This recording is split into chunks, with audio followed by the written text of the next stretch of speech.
In this video, I'm going to show you how to select a dynamic range using the address formula.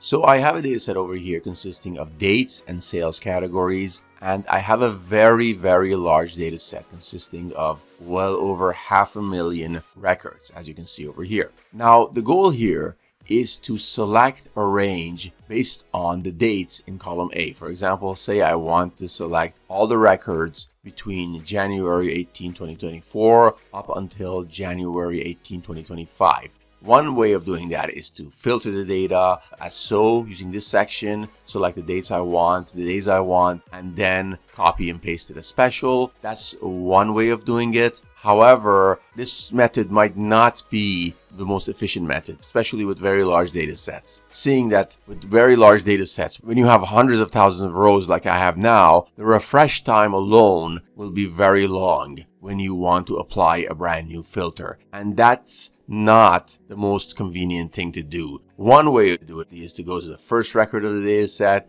and keep scrolling down until you reach the last one. But that's also going to be a time-consuming task if you have a very large data set. That said, I'm going to tell you how to create an automated procedure in order to select the range that you want, and this procedure will be completely dynamic and you can select whatever start and last date you want. So in my example, let's say we want to copy all records between January 18, 2024 and January 18, 2025. So I've created this template over here just for demonstration purposes. So here I put the start date, that is our first occurrence, and our last date. Now, it doesn't necessarily have to be a date, but in this case, we're dealing with dates. So those are the values I'm going to put here. Now, I'm going to find the cell reference for the first occurrence and also the last occurrence of these two dates. So for this to work, have in mind your dates need to be ordered in ascending manner. So the formulas I'm going to be using are address formulas. And the first formula, that is for finding the first occurrence, is currently displayed on the screen over here. And I'm going to go ahead and apply this formula in this cell over here. So the formula goes as follows. So that is giving us the first occurrence of January 18, 2024 within this data set. Let's also input the data for the last occurrence of January 18, 2025. And then after we do that, we can validate if they've worked correctly or not. That said, here's the formula for the last occurrence of this value. That formula is currently displayed on the screen. I'm going to go apply it to this cell over here. And it's also an address formula. So it's going to go like this. And there we have it. The formula has been applied successfully. We have the cell reference for the first occurrence of January 18, 2024, and also the cell reference for the last occurrence of January 18, 2025. So let's quickly check if these are correct. So I'm going to copy the first cell reference, and then I'm going to do a Control-G on my keyboard, and I'm going to paste the cell reference here, and I'm going to click on OK. There we go.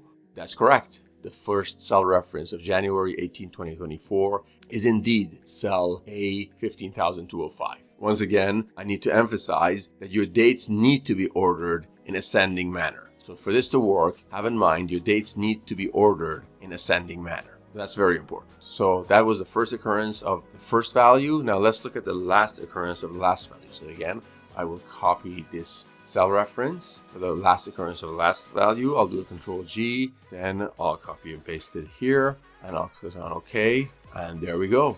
That is indeed correct. So cell A527940 is indeed the last occurrence of the last value, which in this case is January 18, 2025.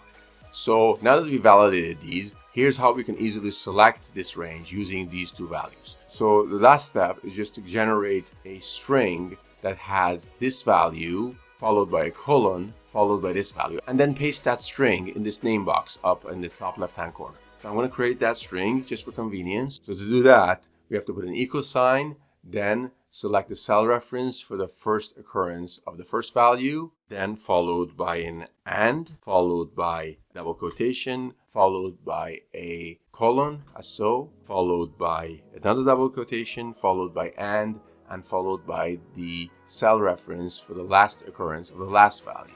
And then we'll click on enter. The reason we created this string formula over here is just for convenience. This way we can directly copy and paste this into the name box on the top left hand corner of the screen. So I'm going to go ahead and copy this string that we created, and I'm going to copy and paste it in this section here, as so. And now all I have to do is click on enter, and there we go. The full range has been selected. Now, if you also want other ranges, it's possible to change that too. All we have to do is to change this A to a B. So once we copy it, you can change the column over here from A to B. And there we go.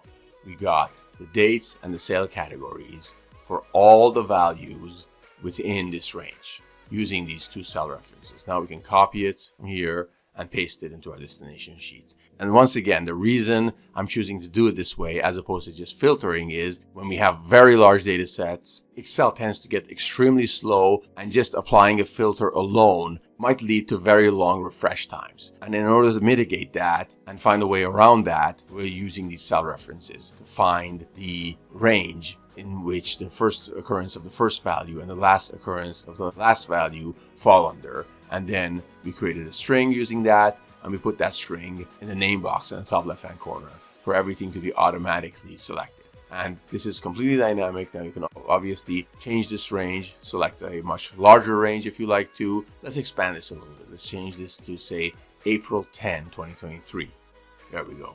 We're getting a different cell reference for the first occurrence of the first value, and our string here has also dynamically changed. So we can easily copy this and once again put it into the name box in the top left hand corner, click on enter, and we get our range. And of course, if we want a wider range, we can change the reference from column A to extend it to include column B as well, as so. And this could easily be copy and pasted. And once again, this is an alternative to doing a manual filter using the filter over here. And this is useful when you have very large data sets, and applying a filter will lead to long refresh times. And this is very convenient, it's very fast, and all you have to do is to create this structure over here, these two formulas once, and this string once, and then you can use this over and over and over again without needing to use the filters at all, not even once. And that's how it works. I hope you found this video useful and got some value out of it. If you did, make sure to give this video a thumbs up. And also, if you're new to my channel, you haven't subscribed already, make sure to subscribe and also turn on notifications so you won't miss out on future videos. See you soon.